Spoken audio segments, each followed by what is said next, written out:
My name is Mark Striegel. In 2005, I started a podcast and website with one of my best friends called Talking Metal. Since then, John Ostrowski, aka Astronomy, and myself have gotten Talking Metal on numerous TV stations. We've become the most listened to audio hard rock podcast on iTunes. We've appeared in and written for magazines, and John's even co-wrote a book that was on the New York Times bestseller list. Now, we present you with the next step of the Talking Metal journey, a new online TV show called Talking Metal Pirate Radio, available exclusively on our YouTube page. On this episode, we welcome drummer Mike Portnoy, Bobby Blitz from OVERKILL, Frank Bello from ANTHRAX, Chandler Mogel from Outloud, Billy May from KISSNation, and our in-house announcer, Bud Friendly. But right now, let's kick things off with another Talking Metal jam, this time with John Kevill from WARBRINGER, Dan Lorenzo from Hades, Nonfiction and the Curse, and Ron Lipnicki from OVERKILL. This is our version of For Whom the Bell Tolls, which originally appeared on Metallica's 1984 album, Ride the Lightning.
That was the newest Talking Metal jam, For Whom the Bell Tolls. And now, live from the Silver Spaceport in Jersey City, New Jersey, this is Talking Metal Pirate Radio.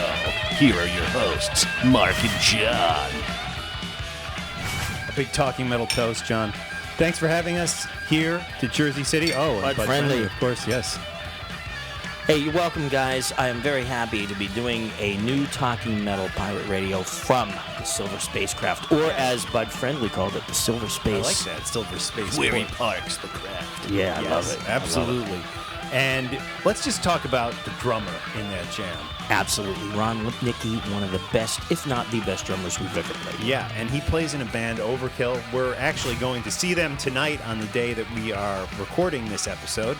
And let's check out a little Overkill, a little Ron Lipnicki in action, if you will. Right now on Talking Metal, this is Overkill with Electric Rattlesnake.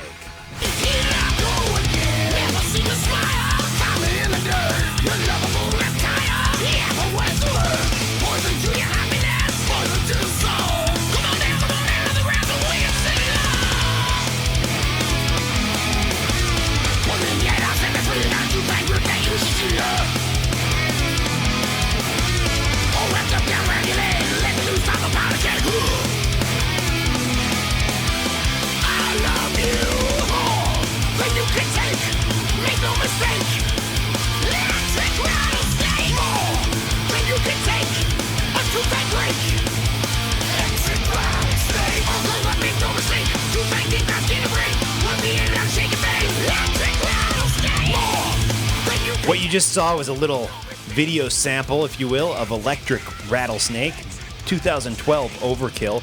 And again, going back to the beginning of the episode, we had a great jam on one of our favorite Metallica songs, For Whom the Bell Tolls. Let's talk about who else was playing in that jam with us. We had John Kevill from WARBRINGER on vocals, and this guy is great. I was really psyched that John took the time out on the day that he had a gig to come and do a jam with us, and this band had traveled, from one city to the next, and, these guys are tired, but he still took the time to do that, and he did a fucking great job. Yeah, and, these songs that we do, guys, we usually do like 3 takes of them. And what you see on the YouTube, on the television, wherever you're watching this, is 100% live. Absolutely. Now, there was a comment up on our YouTube page claiming that we record the stuff in the studio beforehand and then not true. Go and lip sync the stuff with the band. First of all, guys like Rob Dukes or Exodus or Mike Portnoy aren't going to be hanging around in the studio with us and then coming back to do a video. What you see is 100% live, and I challenge you to go watch our jam with Mike Portnoy, Bobby Blitz, and Frankie Bello on Overkill. Right. Just watch that. You'll hear all sorts of mistakes happening. If we were doing it in the studio, obviously it would have been perfect. Mistakes. Speaking of Mike Portnoy, let's check in with him. We recently caught up with him on the tour bus and spoke a little bit about his love of covers. We're not the only guys who love covers. Absolutely. Mike has done covers when he was in Dream Theater. Sometimes they'd cover full albums. He's done covers with us, or at least one cover. And he played with the heavy metal cover band Hail for a while. Here's Mike Portnoy. We are here with 3/5 of Turtlehead. This is the big Turtlehead reunion year, man. Absolutely. We got to do it again in person, with all the same guys. Totally. And you guys did it with at the Hell show, right? Almost like a complete Turtlehead reunion. I did some shows with Hale, and Bobby Blitz and Frankie Bello came out and came on stage, and we did Overkill that night, and it was like the big Turtlehead reunion. I love it. How was it playing with Hale? Do you enjoy playing? I mean, you do a lot of covers. I thought you were going to say, how was it playing with those guys without us playing guitar?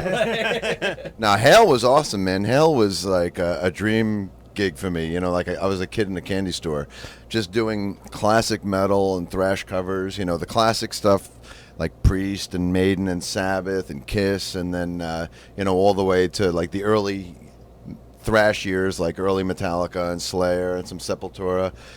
For me, it was a blast. Everyone kind of knows me as the prog metal guy with Dream Theater, but the fact of the matter is, I'm a metalhead through and through, and that's my roots. That's in my blood, and to do that gig was a total treat.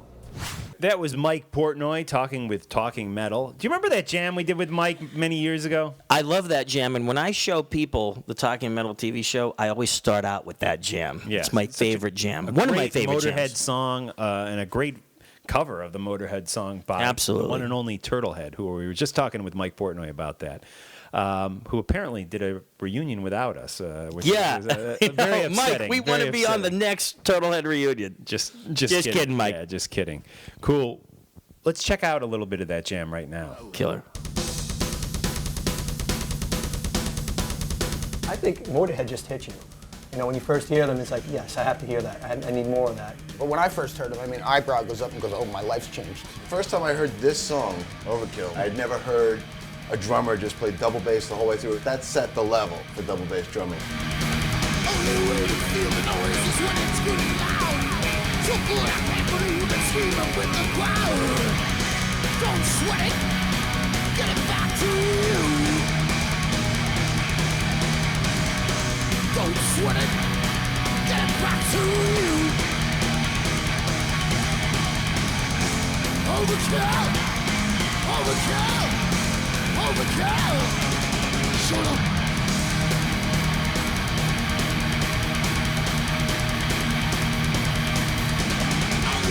Feel the beat, freaking your spine.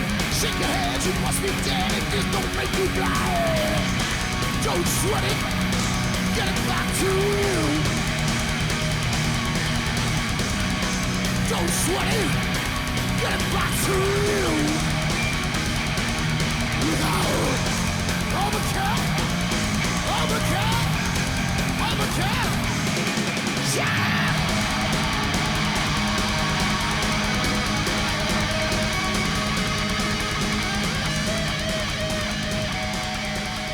That was a vintage Talking Metal jam from 2008, Turtlehead. We're going to do a little tour of the Silver Spacecraft port, or whatever the heck it is now. I like that spaceport. Spaceport. Spaceport. In just a few minutes, so stay tuned for that, guys. This place is like a rock and roll museum. So we're going to do that a little later in the episode, but right now, let's get into a little Out Loud. Very cool. These guys are from Greece, and Chandler, the lead vocalist, is from right here in New Jersey. This is Waiting for Your Love by Out Loud. Sure as I've been waiting for your love, I can see the stars shine up above, telling me keep holding on this time, 'cause it won't be long until you're mine.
I just can't run.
we're here with Chandler Mogel from Outloud from New Jersey. Thanks for coming down, man. Talking Metal Toast. Hey, man. Cheers. Thanks for joining us. Let's talk about Outloud, your band. There is a guy named Gus G, who is Ozzy Osbourne's guitar player. He plays in a band, side band, or I don't know if I call it a side band. His real band, really, is called Firewind. That's right. Now, you also play with a member of Firewind. That's and correct. You've played with more than one in the past. Let's talk about the Outloud connection to Gus G's band, Firewind. Outloud features a guy named Bob Katsionis, who is in the band Firewind. He actually plays guitars in my band, Outloud. And one of the former drummers of Firewind, Mark Cross, who's in other bands like Halloween, Kingdom Come, Italium. He's also our drummer in Outloud. So that's the connection there. So how did a guy from New Jersey get in a band from Greece? It's kind of far-fetched, right? But with today's internet and technology and everything, it's not actually that, that big a deal. It was MySpace, right? Exactly. That's right. I'd met Bob, who's the guitar player for Firewind. I'd met him on MySpace, and I was familiar with some of his other work and his side projects and solo stuff. And I had hit him up on MySpace looking for some projects to sing on, and he had this particular project that he was working on at the time with one of his guitar students named Tony Cash, who became one of the guitar players in Outloud. And they were writing songs together, and he said, well, we need a singer for this project. And I said, oh, let me check out the material. And he sent it over, magic of email. Yeah. And I laid some tracks down on it. I sent them back, and they loved it. And before I knew it, I was over in Athens recording the first Outloud album. Excellent. So fast forward to 2012. Where and what is Outloud up to now? Well, we just released a new EP about a month ago called More Catastrophe. It's our third release, and we've done a couple tours over in Greece, headlined a few festivals. We opened for Twisted Sister, and actually, just going back to this EP, you can actually get it on iTunes. And also on places like Amazon.com and all sorts of other internet record stores and in CD stores in Europe. So, Chandler, what's your earliest Judas Priest memory? Fucking some chick to Rob Halford's screams. Ow! No. That's a good one. What's the first time you saw Judas Priest? I like that one, but let's hear about the first time you saw Judas Priest. No, actually, I saw Judas Priest in 1997 with Ripper Owens on the Jugulator tour, I think. Wow. That was the first time I saw him, and it was awesome. That was right when Ripper joined the band, and unfortunately, I never got the chance to see him with Halford yet, but definitely would like to do that at some point. But yeah, my very first record was British Steel, and obviously the first. Very appropriate. Yeah, exactly. And the first song on that album, Breaking the Law, which everybody knows, had a chance to do with you guys, and that was great. It was a blast. Where can the Talkin' Metal viewers find out about Outloud? Well, they can do so at www.outloud-rock.com. This is Breaking the Law by Judas Priest, a cover which features Dan Lorenzo from Hades and Nonfiction. Absolutely. And Cursed, of course, on guitar. And our band, Screaming Metal. Oh, and Screaming Metal, yeah. Dan Lorenzo, excellent guitar player from New Jersey. And from Steppin' Out Magazine. Yeah, and from Steppin' Out Magazine. Check him out at danlorenzo.net. We got Chandler on vocals. We got Ron Lipnicki from Overkill on drums. Who else? We got Bill May from KISSNation playing guitar with us. Absolutely. On this track. And John on guitar and myself on bass. Again, this is Breaking the Law, a Talking Metal jam. Talking Metal Toast. Yes. Woo-hoo.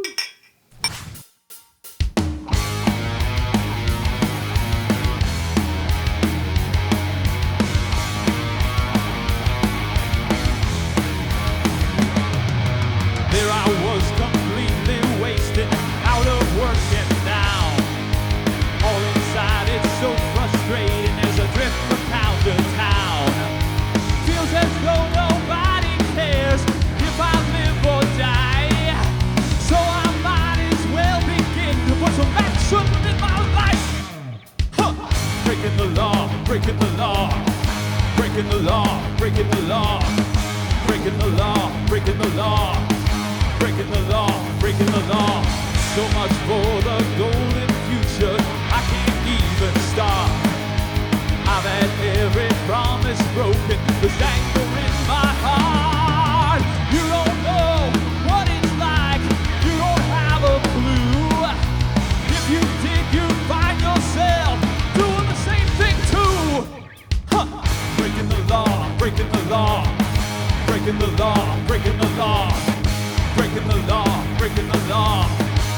breaking the law, breaking the law.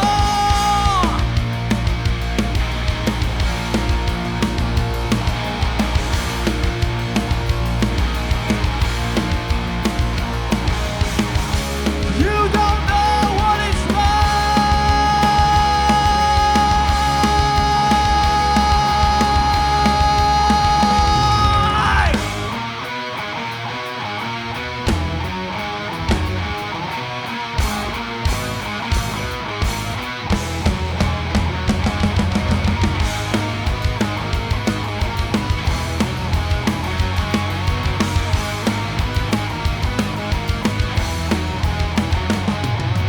Breaking the law, breaking the law, breaking the law, breaking the law, breaking the law, breaking the law, breaking the law, breaking the law, breaking the law, breaking the law, breaking the law, breaking the law, breaking the law, breaking the law, breaking the law, breaking the law.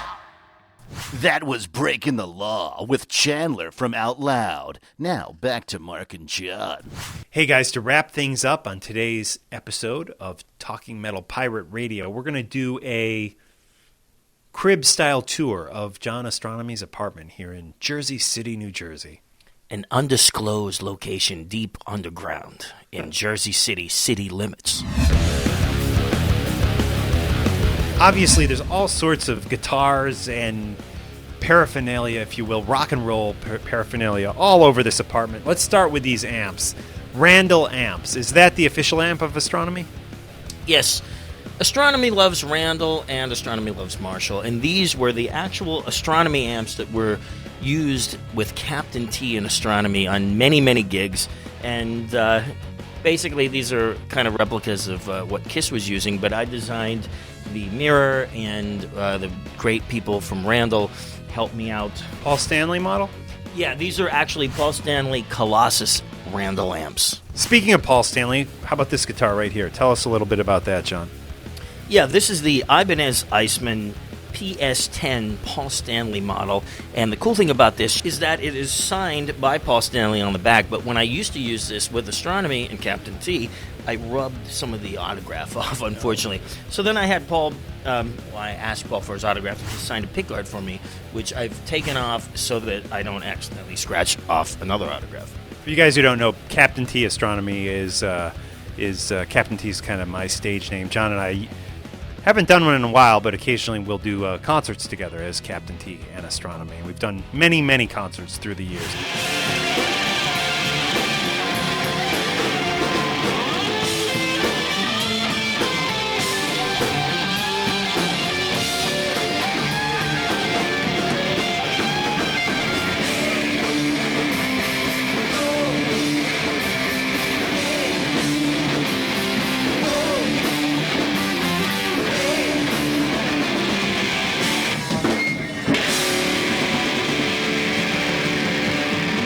This is a Gibson Flying V with a mirrored pickguard and mirrored truss rod cover, and obviously it's a replica of Paul Stanley's Gibson that he was using back in the early days of KISS.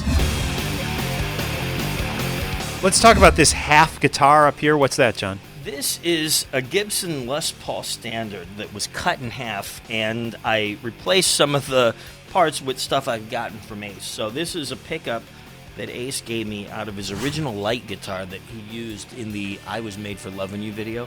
So that's that pickup. And then in 2000, I asked Ace for his autograph, and he autographed this pickguard. And what's really funny is because he did it in 2000, he crossed off the 1960 because the pickguard originally came from a 1960 Les Paul reissue. This is a custom shop Washburn Paul Stanley model, a 1-of-1 silver to blue sparkle. This is a copy of No Regrets, a book that I co-wrote with Ace and Joe Layden, and this is actually the European version that was released in Great Britain, and it has a slightly different cover. This is a KISS pinball machine from 1978, made by Bello, one of the best brands who make pinball machines. This thing is killer. This is the costume that Ace wore at the New York Steel concert.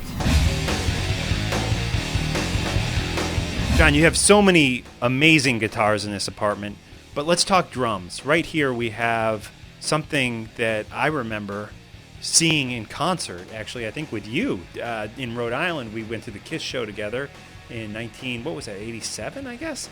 And I could have sworn this was the exact kit Eric Carr was playing. Is that correct? Absolutely. This is Eric Carr's drum kit, part of his kit from the Crazy Nights tour. It's made by Ludwig, and these shells are unbelievable. These are like heavy metal, and I actually literally mean heavy metal shells. And this is just a portion of the kit because Eric had 3 bass drums, and they come with the Chikara sticker. Some people think it's something else. It's not. This means power in Japanese. It's called Chikara. In Chinese, it's called Li, and it means strength and power. Same thing. And basically, this kit has been around the world. It's been in my hometown of Johnstown, PA. It's been in Tokyo, Japan. It's been in Germany. It's been in Rhode Island, where we first saw it. And this is absolutely just one of my favorite, most prized possessions, and it's Eric Carr's kit because Eric Carr is such an amazing drummer, and he was one of my favorites, absolutely. Cool. And on the wall, this picture of Eric Carr. We've never spoken about this, but I believe this is from the Crazy Nights tour guide, right? Which I actually bought at that concert you and I went to, and I still have it. And in my tour guide, we actually met Eric Carr that night, and he actually signed my tour guide on that actual page. And what a great guy, and truly missed, and just an amazing drummer. Hey, now we're in my living room. Right here, these are some of my most prized possessions. These are the Kissology Platinum Awards. Kissology 2, Kissology 1, and unfortunately the nameplate fell off of Kissology 3 when half of these fell down during the hurricane last summer. I never got it fixed. I'm too lazy. Right here is one of the coolest guitars. Absolutely, this is the coolest guitar that I've got. This is Ace's custom shop Ace model Gibson Les Paul signature model, and this is the one that he used when he inducted Les Paul into the New Jersey Hall of Fame, and he jammed with Les's son Russ Paul. This is a very, very cool item of not only art history, but KISS history. And this was the gift that Ace Frehley gave to Peter Criss back in 1976 for Christmas. He gave it to Peter and Lydia Criss.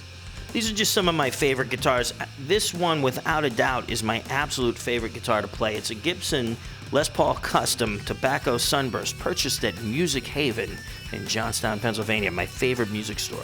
Right here, this is a very rare Epiphone Ace Frehley model with a blue-silver sparkle finish, and this one came directly from Japan. What's great about this guitar is it was actually played and held by Russ Paul, Les Paul's son, in a video tribute to Les. And it's a gold top, and Russ said that Les really, really just loved the gold top. You know, some people get a car for their high school graduation. You know what I got? I wanted a guitar, and I wanted this exact guitar.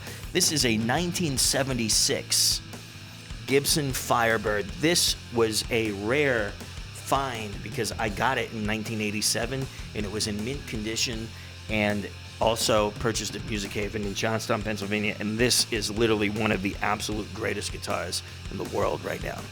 Right here, we've got 2 prints of Ozzy and Amy Osbourne that were shot by Mark Weiss, and Mark is one of the absolute greatest photographers in rock and roll history, and he gave me these as a gift, and I was really, really appreciative, and forever I will always be grateful to Mark Weiss for giving me these photos. This is a really great shot taken by Anna Avigan of Paul Stanley, Glenn Hughes, and me jamming at BB King's in New York City. And guys, when we're done with Talking Metal and all is said and done, this is where I crash. Hey guys, thanks so much for tuning in to this episode of Talking Metal. We really appreciate it. And a special thanks to Dan Lorenzo, who played with us on both songs on this episode and the last episode. He really helped us get through these songs and just added a lot to the show. Check Dan Lorenzo out at danlorenzo.net. Big special thanks to Ron Lipnicki, who played drums with us. He's in the band Overkill. Check them out. And Billy May played some guitar on Breaking the Law, so a big thanks to him, too. Absolutely, guys. Thanks so much. We're going to be right back with another episode of Talking Metal real soon, so stay tuned.